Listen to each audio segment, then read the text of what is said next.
What's up everybody, Grant here from Spectra Racing. So today we're going to go over the new generator setup I have on my very unique race trailer here. So if you haven't seen the previous videos, be sure to check them out in the card up above. Let's get right into it.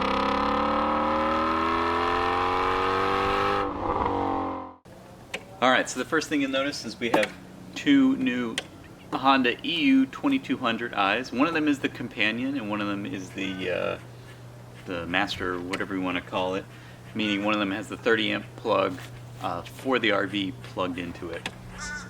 So this new generator setup, as you've seen before, I had just a large, very cheap generator.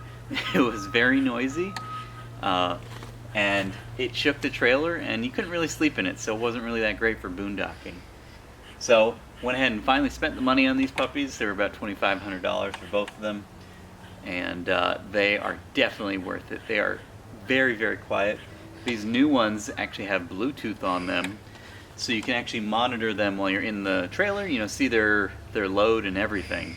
One of the big things I did here is I wanted this to be useful and very quick to get operational when I'm out at the racetrack. So that's always been a problem, is when you get to the racetrack, you want air conditioning, you want, you know, all the luxuries of having this nice trailer. But the generator has always kind of been a pain. And the more traditional Onan style generators are extremely expensive. You think these Hondas are expensive. The Onans are close to $10,000. So went ahead and tried to come up with a design that would work and also make actually hooking up at RV places and other things a lot easier. So the first thing I went ahead and did is got a generator slider tray.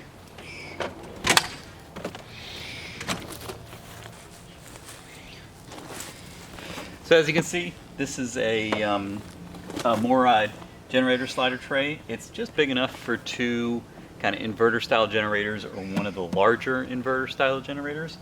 I went ahead with two of them in case, you know, during the winter time I didn't need to run the air conditioner. I can just run one of these. So the nice thing about this is it comes out, and when you're done, you can slide it back in, locks in place, so it won't come out on the highway. But when you pull up to an event, you can just slide this out and leave it like this, and you know, kind of the fumes and everything kind of go away from the trailer. I haven't really found that they creep back into the trailer at all. I have two CO2 sensors in the trailer. Never had a problem. Alright, so one of the other things you'll notice is I have a gas tank extender. So these Honda generators, they're listed at like 25% load. They'll run for 8 to 10 hours. So that's probably not enough if you want to boondock, you know, at a truck stop overnight. So this is a 6-gallon tank extender with a splitter here. I got from Berg's. Now I did find in this configuration here, the tank itself isn't really high enough above to necessarily get the siphon flow, even though these things do have fuel pumps in them. So I found when I go to a truck stop, all I got to do is just lift these up, put it on the ground, and that actually makes things a little bit better. I don't feel the very slight vibration in the trailer, and I can kind of aim the generators away from the crew quarters as well. So the nice thing is these things have quick disconnects if I need to, you know, just use it independently of the gas tank thing itself. I do need to get a little bit of a kind of a fence thing to hold this thing better than some bungee cords, but it is kind of held in underneath here. You can't really see. Alright, so some of the other things we did in this generator area is I've been able to free up a lot of space inside the RV. So you can see over here I have all the wonderful parts of RV life, which are all the crap hose adapters and stuff, which I kind of want to keep out of, you know, any of even the car section. So it's nice having this away, because if I forget my cleaning spray or bleach or anything, you know, if I don't have time to clean the hose out, they smell terrible. So this is nice and away from the trailer. So the other thing you can see here down below in the corner is just all the power cable. I do have some other extensions in the trailer itself, but I can quickly unfurl these, and there's a hole drilled down underneath here, so I can actually close this bay door up here and keep everything nice and secure. Alright, so moving on, You can see the other thing I did is I consolidated a lot of the water hose system. So, funny enough, it was kind of difficult to find. I wanted a drinking water hose reel, and the only ones they sell were electronic ones.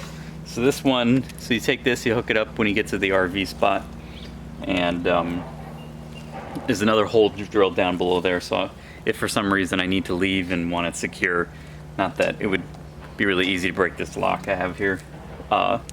You hook this up to the hookup at the RV spot, and then at the end of the day when you're ready to go, there's a little switch here, and this thing will automatically wind itself up, which is pretty cool.